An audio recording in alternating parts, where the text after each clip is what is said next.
So firstly, instead of kind of getting into espousing any strong wisdom on how magazines work and how they do not, what I want to do is to actually start with a little story.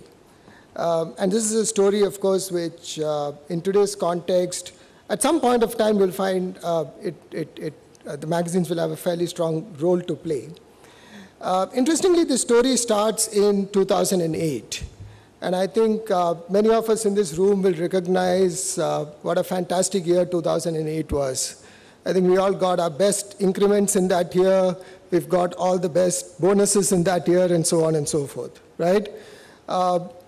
September 13th, Lehman Brothers, and all of that. It was around that time that IBM decided to launch what is today known as our Smarter Planet campaign.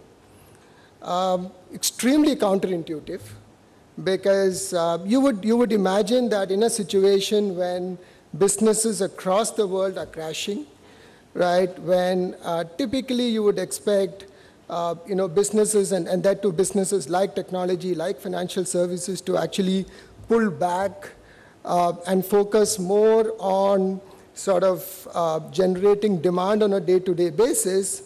You actually have an organization that is going out there and kind of making a statement which is more of a philosophy of what the organization believes in is going to be the outlook for the future.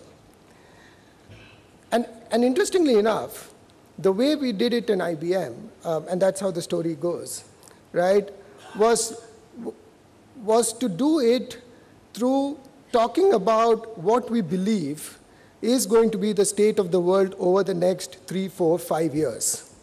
So it wasn't about, this is what we are, this is what we offer, this is what we bring to you.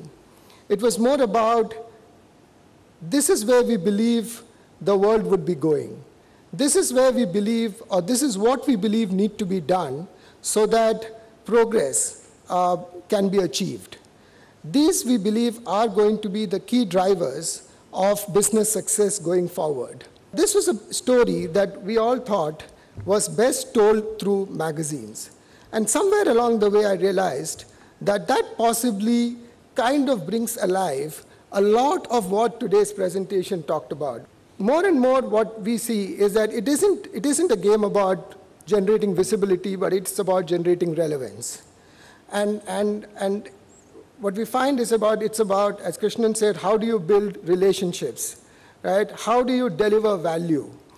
And so on and so forth. And looking at all of that, we find that magazines are a medium that actually kind of ticks all the boxes in the right sequence. I just want us to also kind of think back to the role that magazines play in each of our daily lives. The nuance and the emotional attachment that this particular medium has with all of us, I think is an additional thing which actually builds. And I'm not sure you can think of too many television programs, I know newspapers, yes, but television programs and digital medium with actually building that kind of a relationship. And I think that also adds to the power of the medium.